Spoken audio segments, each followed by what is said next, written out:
One day you will see there's a champion in me.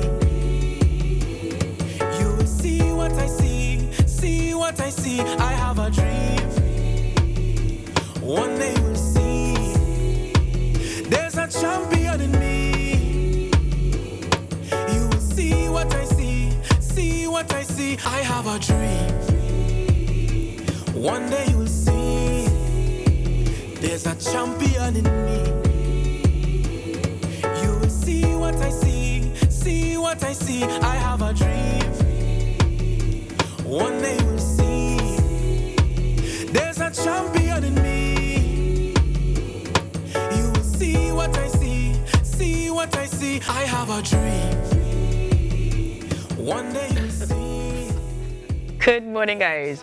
Welcome back to the Now Morning Show, where this morning, as promised, we're taking you from pathways, or giving you rather, pathways to podiums. We're talking advancing women in sport, and to do that this morning, we are joined by Sonja Johnson, the Vice President of the TTOC, who I'm quite familiar with and really excited to talk to again, because the last time we would have crossed paths, we were actually exploring exactly that journey towards the podium. Olympic gold medals is always the goal. So let's hear how we're doing it differently this time. Good morning and welcome to the Now, Sonja. Thank you so much. The program itself is not brand new, but it is a new iteration, if you will. So to someone who has no context specifically, the genesis came out of, yes, the need to focus on women particularly, but more so towards getting those medals ultimately. How is this time around different? So I just want to take it back just a little Sure. bit. So this whole Advancing Women in Leadership series came out of the Future is Female initiative, Right. which was the brainchild of the former TTOC president, Brian Lewis. And what that program really entailed, it had a few elements. One of them, of course, is to get a female on the podium. So as long as we've been in the Olympics, we haven't had a female on the podium. Also looking at sport administrators and so on, getting more women on the board and so on. And other elements include capacity building. So actually trying to empower women and so on within the world of sport, because, you know, it's very male dominated. This particular Advancing Women in Leadership series, aptly named, I think, Pathways to the Podiums. But it's also, the sub-theme is building future female Olympians.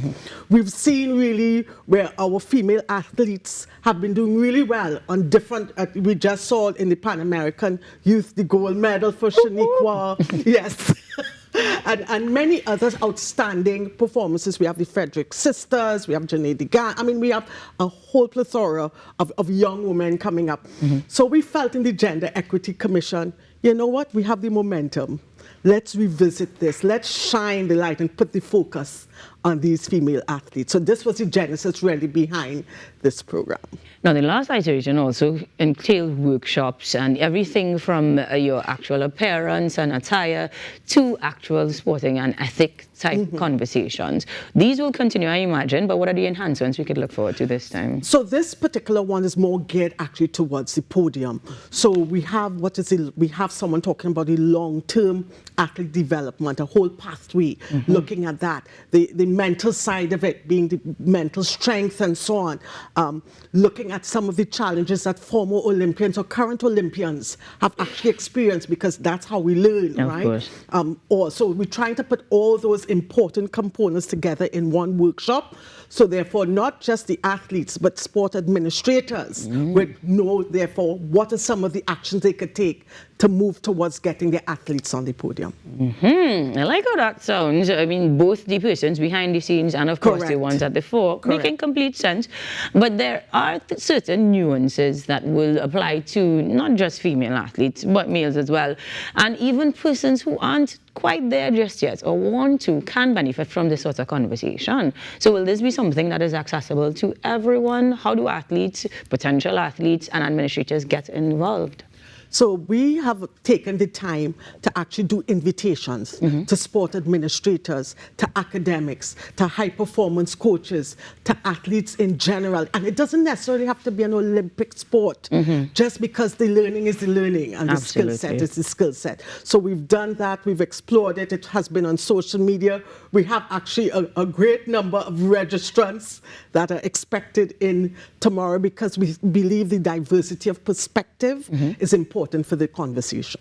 When we talk diversity, we're talking diversity in age, I imagine, sporting arena, but what age, age, exposure, what is your role within the sport ecosystem. Okay. We even have some people from media who should be there as well, because I think that's a voice that you don't always hear in these sorts of spaces. So yes, we're going down the road on all of it.